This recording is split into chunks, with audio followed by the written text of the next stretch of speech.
Hi, and welcome back with Richmond Fire Dialogues. I am Captain Jamie Potter, and I am interviewing Captain Mark Ryals today about his incident at 3505 Chamberlain Avenue that occurred January 16th of 2021. Mr. Ryals, give us a little bit of background about you and your career here with Richmond Fire. Oh, yeah, I came on the job in 2006, got assigned to Quint 11, worked a couple years there, and then a couple years at Rescue 1, promoted lieutenant, went back to 11, spent nearly 10 more years there before going to Engine 14, which is where I was assigned when the incident occurred, and promoted, and now at Engine 15. Okay, so tell us a little bit before we jump into talking about the Chamberlain Avenue call. How long had you been assigned to Engine 14 before that call came in? Would have been close to 8 months, roughly. I think. So not a whole lot of time there, just under a year. Correct. All right. So that fire, why don't you go ahead and give us some information about the fire? Well, it was apartment fire dispatched at shift change. So there's always the challenges that present, trying to be organized and work through our shift change process. But apartment fire in a large complex. I remember it was dispatched kind of odd, almost as if it originated as an EMS call. And the victim called in and said that almost like falling and can't get up. And I just remember en route seeing that the fire department was being added to the call. So it kind of struck me as odd because, that happens for force entry situations and lift assist, but normally when you get put on a full assignment, you weren't added as a secondary or an afterthought. So. All right, so you are correct. I'm looking at all of the notes on the call now, and it does show that it initiated with a person that had fallen and couldn't get up, and then fire department was added in. So tell me about your initial, when you get to work, what that looks like for you. Would this be in a shift change fire? Sometimes, with accountability and gear and all of those things. Did you have a mixed crew? Did you have your crew? What did that look like that morning? Yeah, so I was really fortunate. All three, myself and the two other officers at 14, really promoted and encouraged a disciplined and pretty specific relief culture. And luckily enough, the firefighters, they embraced it as well. And that really helped because what's interesting about this fire is all three shifts were represented on Engine 14 that day. So, for this to work, it kind of represents that all three shifts have to buy into this relief culture of just being organized. So, as we know in Richmond Fire Department, we typically relieve off a person, with the exception of the officers and most recently the drivers, DPOs. But at the time, the officer would be the only person relieving based off a position, and everybody else would do it based off of just a person. So what we encouraged at 14 was come in the morning, and before you go in and get your coffee and start talking with everybody else, if you're declaring that you're going to take the call if it comes in, that you need to find your person, remove their gear, and put your gear in place, check your air pack, and be actually ready to go, if a call comes in. This also involved getting accountability tags changed out as well. It's a minor detail there, but I do remember specifically at this fire, Battalion Chief Ring looking at me and saying, your riding list was accurate, and a lot of times that doesn't happen at shift change, so it stood out.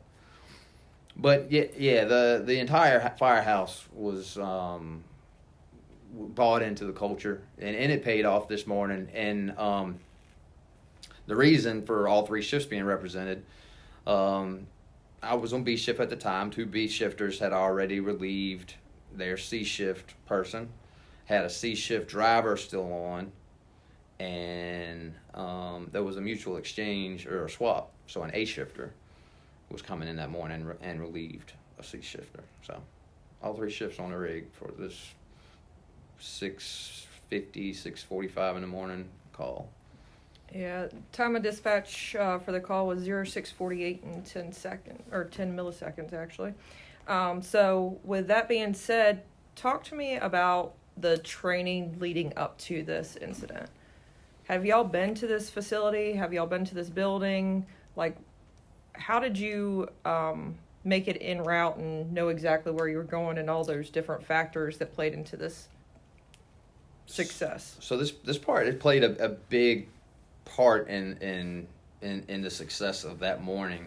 Coming from 11, I had spent a lot of time at 11, and it was my first district, so I knew, it forwards and backwards. When we would get dispatched on a call at 11, and I could picture the house normally. And I started to kind of, I guess, as the time went on, you take that for granted, that district knowledge. So, boom, transfer list, I show up at 14, and, my eyes are wide open to how much I don't know about the district. I mean, I know how to get around a little bit, but...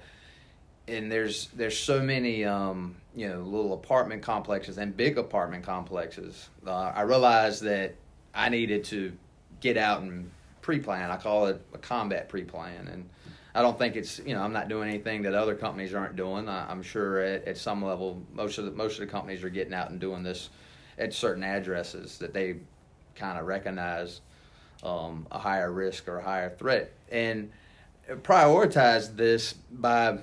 The MDC is such a valuable tool that we use every day for responding to calls. But when you have a commercial building or an apartment complex that's represented by one numerical and one address, but has multiple buildings, those are the ones that I like to get out and map out, because the MDC isn't going to flag the specific building. It's going to kind of drop a flag right over top of the center of the address, and if there's, depending on what building it actually is within that address, you might position a certain way for one and a different way for the other. And engine companies especially, truck companies as well, we don't really get a second chance to reposition. So you want to get it right the first time, and especially when somebody's reported trapped, as was the case this morning. So we got out in the district and we did a little walking around, and I just asked the guys that had been there before me, my crew that had been at 14, I said, hey, take me some places that are confusing, or some places that, you think, hey, this, some bad things could happen here. And, one morning we went out and checked a smoke detector for a lady in an apartment. And I walked into this sprawling complex at 3505 Chamberlain, and I said, this is the place. Something's going to happen here one day. We got to map this area out.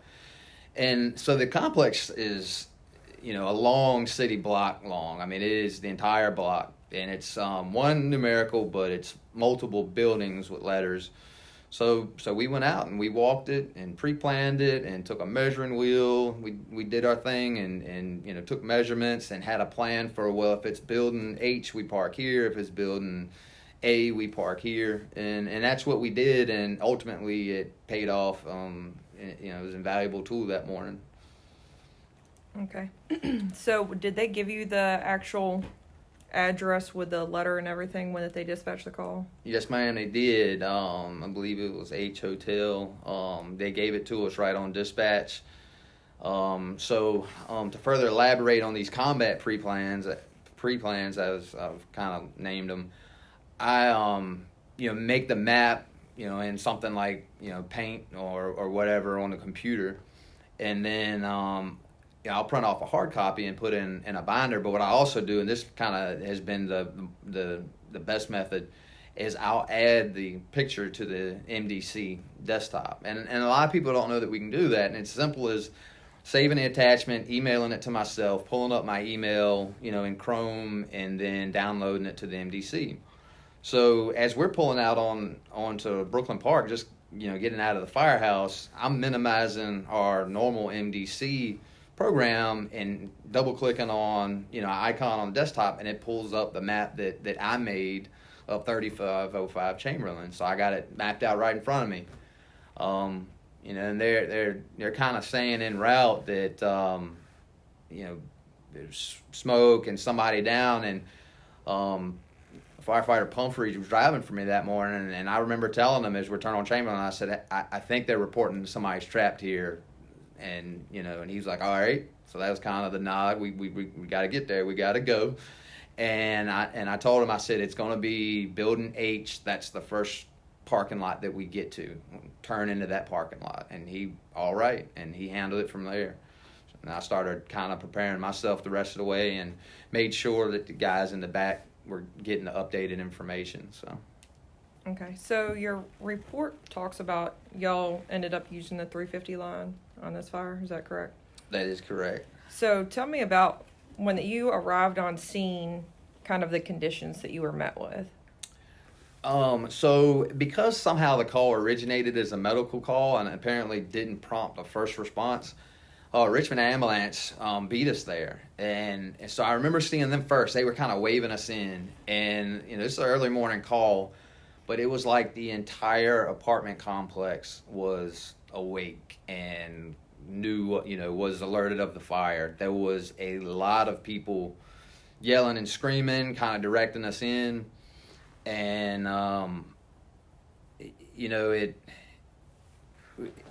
we knew before we could even see smoke that, all right, yeah, we got something going on here. Like, this isn't the normal call. This is this is a big event. Like, you could tell the crowd knew somebody was trapped in the house or in the apartment. So when we pulled up, gave our on-scene report, B position firefighter for the day, firefighter Ayler.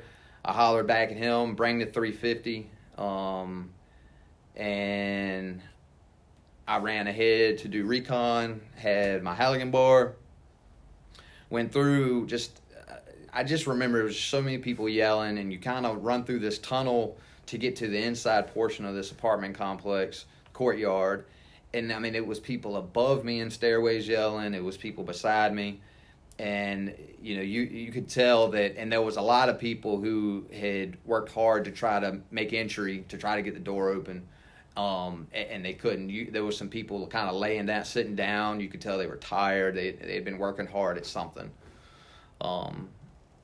So I went up the stairs.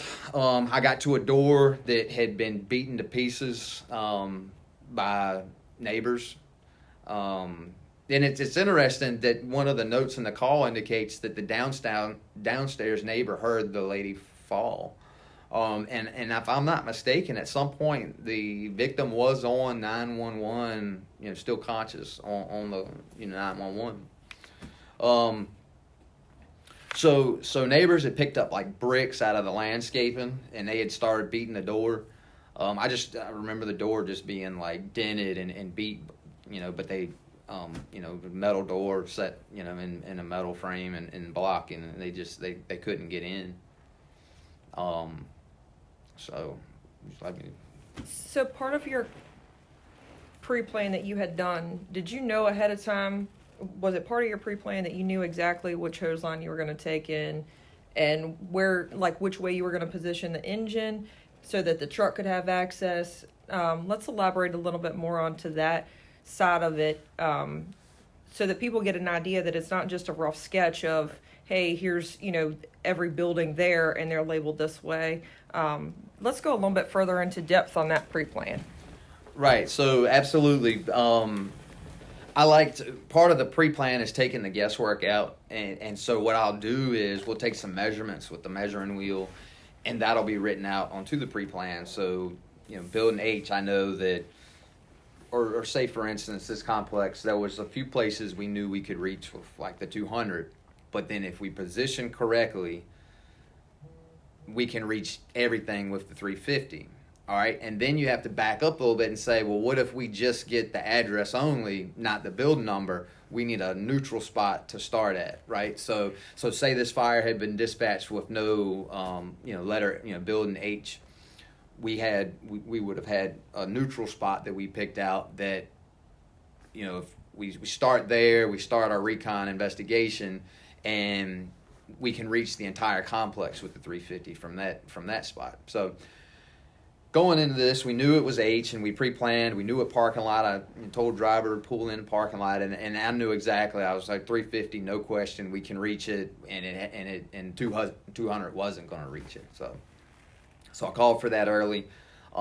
Good coordination. All three shifts trained hard on stretching lines, and kind of had the same mentality, same way of going about it. So we plugged in. Like I said, we had an A shifter who was on a swap. Plugged him right in, and the operation was seamless, just like it was, just in my crew, and no members from the other shift. So the line stretch worked out great. Do you think that the fact that you and one of the other officers both came from 11 and kind of had worked together, that played an intricate part in some of the others on the apparatus that day being trained essentially to the same level that your team members normally are? Because, if you get a fill-in for the day, they may not do things the way that Mark Ryals does them. Well, sure, and there's no question. My close relationship with Lieutenant Kenny, we have the same playbook, so we trained the same. We trained with each other for many years, and then as he promoted, and then he could inspire and influence training within his crew. That just lined up perfectly. The operations, mirror each other. But you bring up a good point. Say this is somebody that we've never worked with before, or maybe somebody we've never even met before. It's a good time first thing in the morning to have some quick conversations about, if this, then that, and if 350, this is your job with it. So those conversations pay off throughout the day, or have the potential to pay off, and that opportunity can't be missed, at lineup or even sooner. As the officer, who you've got coming in that day. You might want to pull them aside and say, hey, this or that. And what's good, and I noticed at 14 and even at 11 before I left, and where I'm at now, is that when we have, a detailed person come in and they may not know exactly our operation, I'll see my firefighters kind of say, hey, look, this is how we do this. And I'm sitting back watching, like, all right, yeah, cool. They got that squared away. This is perfect. They got it straight. So, yeah, it definitely worked out well that morning. The two operations between my shift and Lieutenant Kenny's shift, they worked together well. So, okay, all right. So now you've arrived on scene of this incident, and you've started making your way towards the apartment. Your crew is starting to advance the hose line. Tell me what you're met with. So I was running ahead, and as I said, encountered all sorts of people and varying levels of encouragement, let's say, and I understood that there was an excitement here, and it gets expressed in several different ways. So I will say this, and it's kind of hard to admit, but I actually. Because there were so many people around me with such urgency, and I'll say cheering me on, I had a moment of fear that I don't know that I've experienced this level on the job, and it was the fear of failure because I'm by myself right now. My crew is loading up some Minutemen, lines, and they're getting ready. But it's me and a Halligan bar, and I'm looking at a metal door, and a lot of people that's going to be, upset with me if I don't get in, and also a lady on the inside that I'm convinced at this point is definitely in there. So get to the door. There's some smoke pushing around the cracks, but the door was still sealed up pretty good, despite the neighbors giving their best effort to get in. And something that I hadn't done for the majority of my career, I only and maybe several years leading up to this, a tool that I carry in my pocket that I probably would have been unsuccessful without is a metal chock, an aluminum wedge that I carry in my pocket.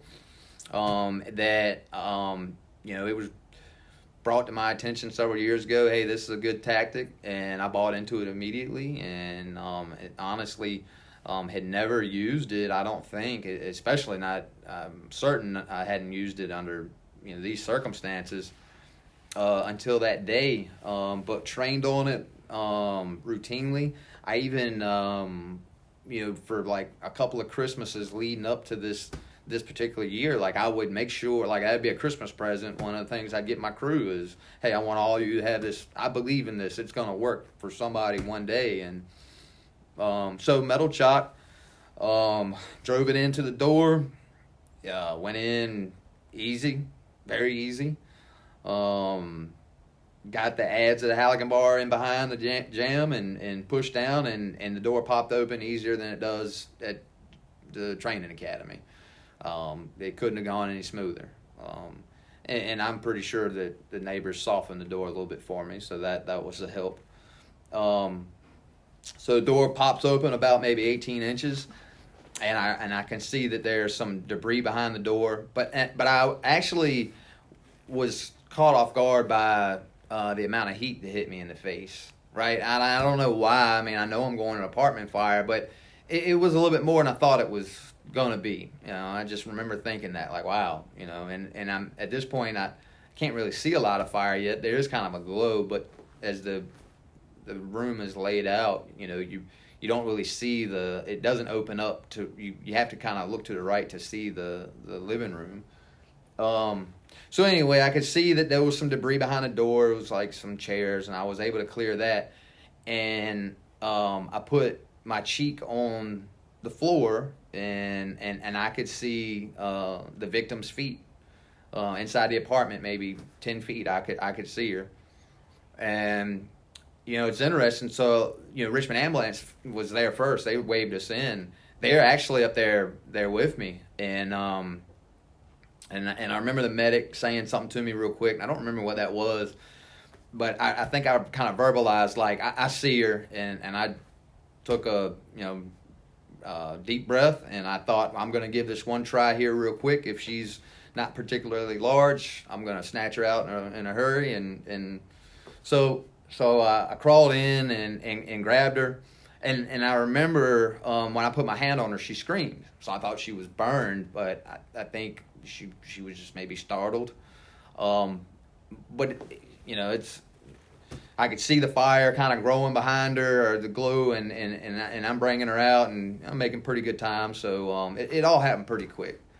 Got her out to the landing, and the medic kind of helped me get her away from the door, and I could hear kind of like couplings hitting the stairs below. So I knew the line was coming up. The second due engine, I remember from the second due engine, kind of ran up and was like, "Hey, what do you need?" So I kind of remember hollering down to Sandy and them saying, "Hey, hold up on the line." I knew we needed clear space because the way these steps are set up, it's like kind of like they're open. It's not a breezeway, but they are open. But they have kind of some louvered decorative, structure on the front of them, so they're somewhat enclosed. So we're kind of in this tunnel here, and now this is filling up with smoke pretty quickly.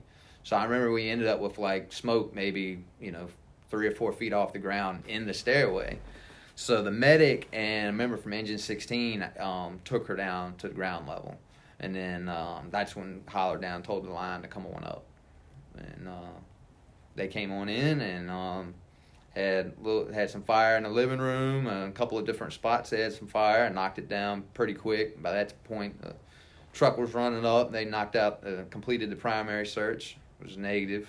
And things were brought under control pretty quickly at that point. All right, so a couple of things that I just want to touch on because, Richmond is full of different ideas. Sure. So there's the mindset that forcible entry is a truck skill. Let's talk about that a little bit. Well, I think it's a everybody's skill. the reality is that we got 5 truck companies and 19 engines. The engines typically are going to get to the fire first, and if it's not too far away from the the truck company station, they by the time a line gets stretched, maybe the truck gets up there and maybe they can get the door open.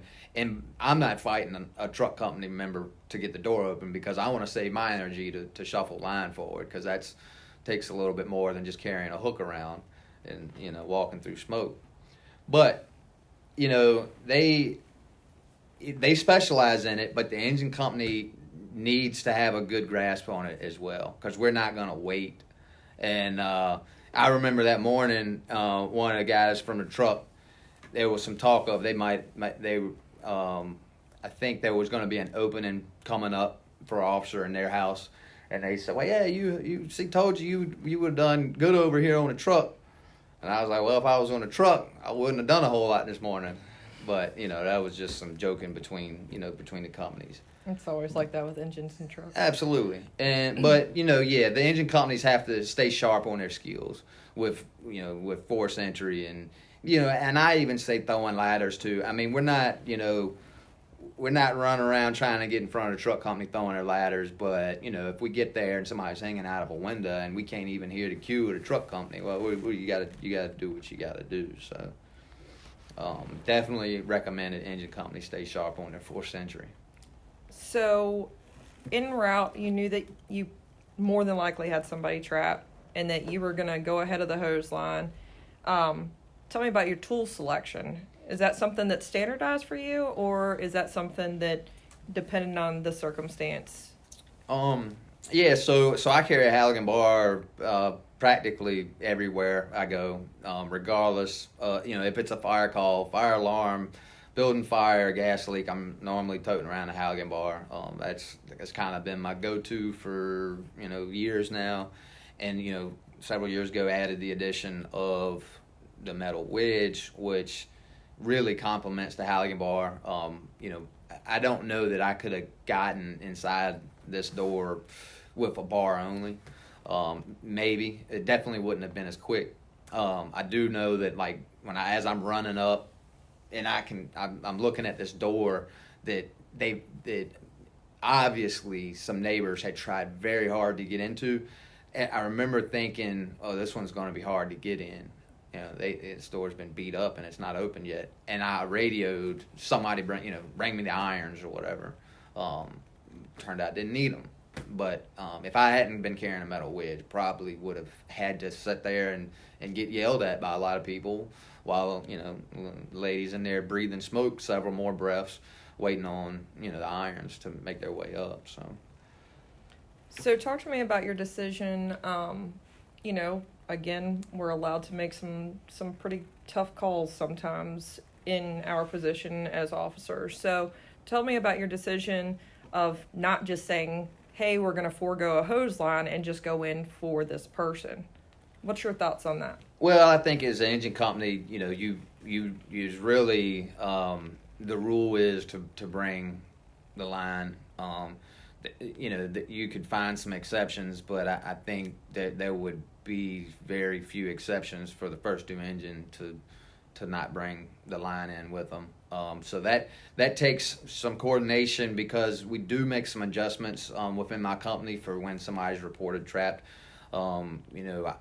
As me as an officer, I'm going to take maybe a little bit quicker approach to trying to get inside and starting a search along with the Charlie position firefighter.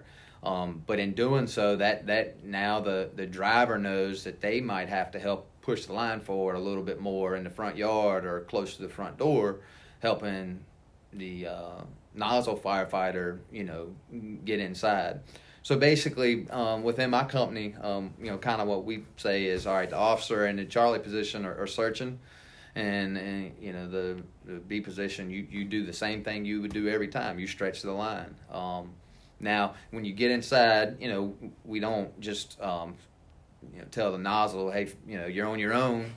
That you're going to cross paths with the nozzle, with the line. You help push it forward, pinch points, and you may get to a part a hallway or a room you can't get in because of fire, and then now it's all right. Well, we've done we've searched as far as we can go, and now we really need to put emphasis on making sure the line gets moved forward. So definitely a proponent of the line goes in every time, in some kind of way. All right. Is there anything else that you would like to add about this call? Anything that sticks out with you before we get into one last question that I have? Well, no, I just think how fortunate I was that the entire firehouse, across 3 shifts, were operating at, on the same page, same sheet of music. Because as I mentioned, how not only was it shift change, but it was like three different platoons operating on the same engine that morning. So and there was not one snag or one thing that hey, we should have done this different, or we could have maybe been a little more prepared when the alarm hit. Like everybody was ready to go, and anybody would have thought that A, B, and C shift that day we were all on the same crew. So yeah, something I didn't touch on was just some of your major timestamps. Your dispatch time was 06:48:10. Arrival time was 06:51:46. I don't know how many miles away that Chamberlain is from 14, but that to get that kind of time, you have to have a good out of chute time to be able to make that. And then the victim was pulled out at 06:53:25. So all pretty impressive numbers. It happened very fast that morning. Had a great driver. He was confident where he was going. Like I said, a little bit of a dialogue between me and him early on, and he had the rest under control. I remember kind of maybe looking down once and looking up thinking, oh, we're here. So we got there fast. And everybody that morning just operated as they had trained to, and being familiar with the building, made things happen, quickly and efficiently. So. And I lied to you. I actually have 2 more questions, Sure. just in talking with you. So you say that you pull up your combat pre-plan on the MDC. That morning, did you do that? Yes, ma'am. Absolutely. Yep. Minimized the our normal, MDC program that we take the calls in on and we mark en route on. I minimized that, and on 14's MDC desktop, we had several. And it was a collaborative effort. All 3 shifts would contribute. So there were, at this point, maybe there's 3 or 4 different maps that are hanging out. And it's just as simple as double clicking on the icon, and a JPEG image or something shows up in the image viewer, and that's the map that my shift and I made and put together.